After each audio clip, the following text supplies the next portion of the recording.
రామరెడ్డి కుటుంబ సభ్యులు వారి అభిమానులు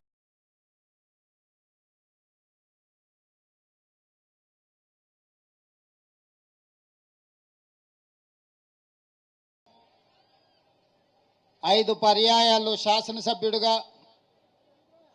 2 పర్యాయాలు ఉమ్మడి రాష్ట్ర మంత్రిగా ప్రజా జీవితంలో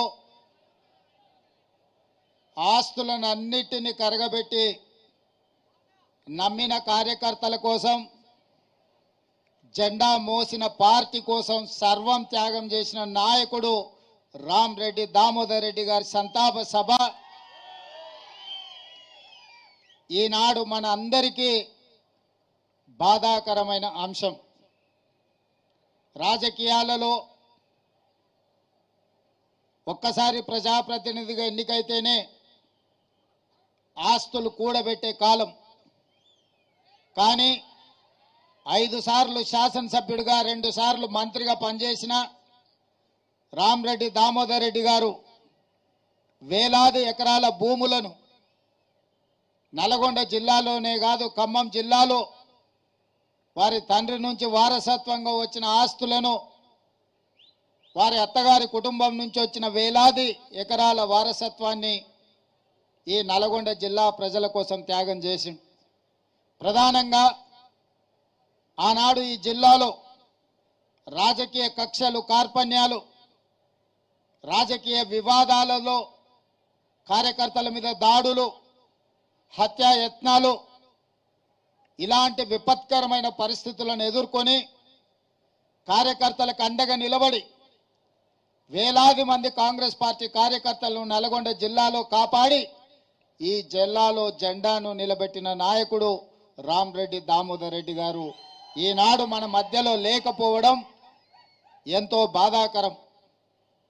ఆనాడు రాజకీయాలలో కార్యకర్తలను కాపాడుకుంటూనే నల్లగొండ గడ్డను పట్టి పీడిస్తున్న ఫ్లోరైడ్ బాధితులను ఈ ప్రాంతం వరల్డ్ హెల్త్ ఆర్గనైజేషన్ ప్రజలు జీవించడానికే యోగ్యం కాని ప్రాంతము, భవిష్యత్తులో ఈ ప్రాంతము నిర్మానుష్యంగా మారి ఇక్కడ ప్రజలు నివసించలేని పరిస్థితి వస్తుంది అని చెప్పి ఆనాడు వరల్డ్ హెల్త్ ఆర్గనైజేషన్ ఇచ్చిన రిపోర్టు ప్రాతిపదికన నేపథ్యంలో ఈ ప్రాంతం కరువు, ఈ ప్రాంతానికి నీళ్లు లేకపోవడం, ఈ ప్రాంత పేద ప్రజలని ఫ్లోరైడ్ మహమ్మారి పట్టి పీడిస్తున్న సందర్భంలో గోదావరి జలాలను ఈ ప్రాంతానికి తరలించాలని ఆనాడు గొప్ప ఉద్యమం రామరెడ్డి దామోదర్ రెడ్డి గారు చేపట్టడం జరిగింది.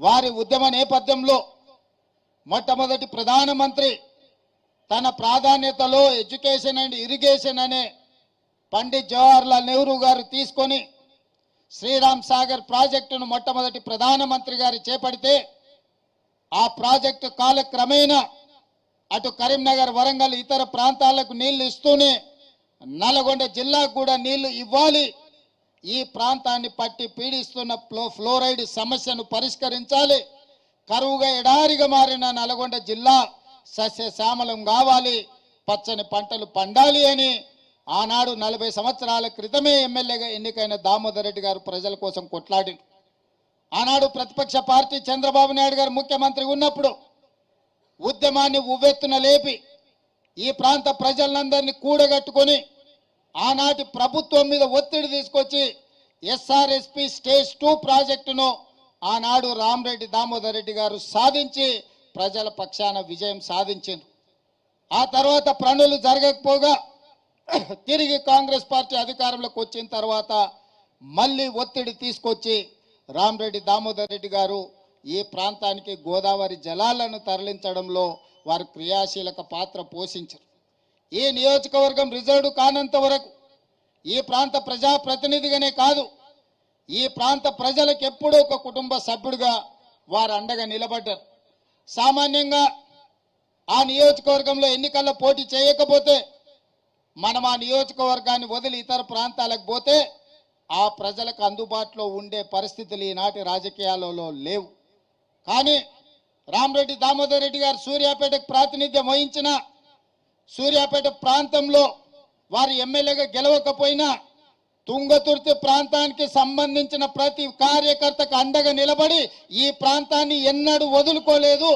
ఈనాడు గ్రామ గ్రామాన ఈ నియోజకవర్గంలో ఈరోజు కాంగ్రెస్ పార్టీ బలంగా ఉన్నది అనంటే దానికి దామన్ననే ప్రధానమైన కారణం. మీరందరు అభిమానంగా మీరందరు ఇష్టంగా పిలుచుకునే దామన్న టైగర్ దామన్నగా ఈరోజు తెలంగాణ రాష్ట్రంలో గుర్తింపు పొందిండు. మొన్న జరిగిన ఎన్నికల్లో 50,000 రూపాయలు కూడా లేని మందుల సామ్యల్ 50,000 పైన ఓట్ల మెజారిటీతోనే తుంగతుర్తికి ఎమ్మెల్యేగా గెలిచిండు అంటే దామోదర్ రెడ్డి గారు వేసిన కాంగ్రెస్ వర్గం కాంగ్రెస్ పార్టీ గెలిచింది. కాబట్టి మిత్రులారా, ఖమ్మం జిల్లాలో సుజాత నగర తర్వాత పాలేరు శాసనసభ నియోజకవర్గం నుంచి ప్రాతినిధ్యం వహించిన,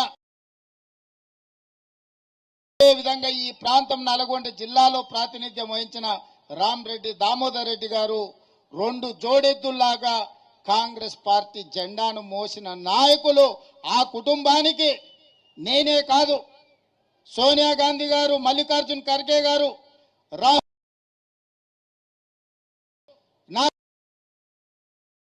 చెప్పండి, గాంధీ నిలబడతాం, మా సంతాపాన్ని తెలపండి అని చెప్పి శ్రీమతి సోనియా గాంధీ గారు, మల్లికార్జున్ ఖర్గే గారు, రాహుల్ గాంధీ గారు స్వయంగా నాకు చెప్పి వారి కుటుంబానికి పార్టీ అండగా నిలబడుతుంది, వాళ్ళని భవిష్యత్తు రాజకీయాలలో గాంధీ కుటుంబం కాపాడుకుంటుంది అని చెప్పే మాట మీ అందరికీ చెప్పాల్సిందిగా, మీ అందరికీ చేరవేయాల్సిందిగా గాంధీ కుటుంబము కాంగ్రెస్ పార్టీ అధ్యక్షుడు నాకు చెప్పిండు. చెప్పడమే కాదు, రాహుల్ గాంధీ గారు స్వయంగా సర్వోత్తం రెడ్డి గారికి లేఖ రాసిండు.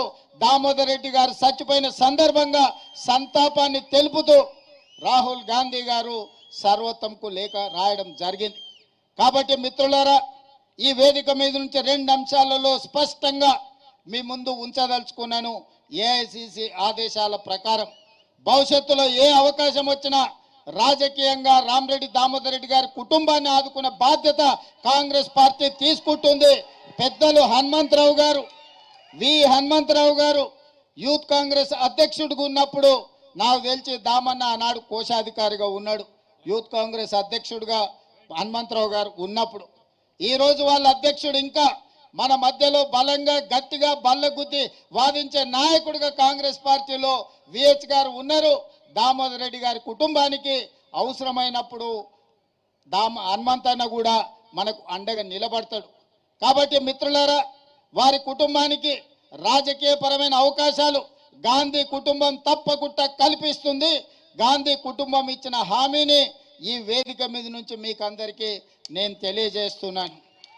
అదేవిధంగా ఈ ప్రాంత రైతాంగం కోసం, ఈ ప్రాంత రైతుల కష్టాలు తెలిసిన నాయకుడిగా, వ్యవసాయం పట్ల ఉన్న మక్కువ, ఈ ప్రాంతాన్ని పట్టి పీడిస్తున్న ఫ్లోరైడ్ సమస్యని పరిష్కరించడానికి దామోదర్ రెడ్డి గారు చేసిన పోరాటం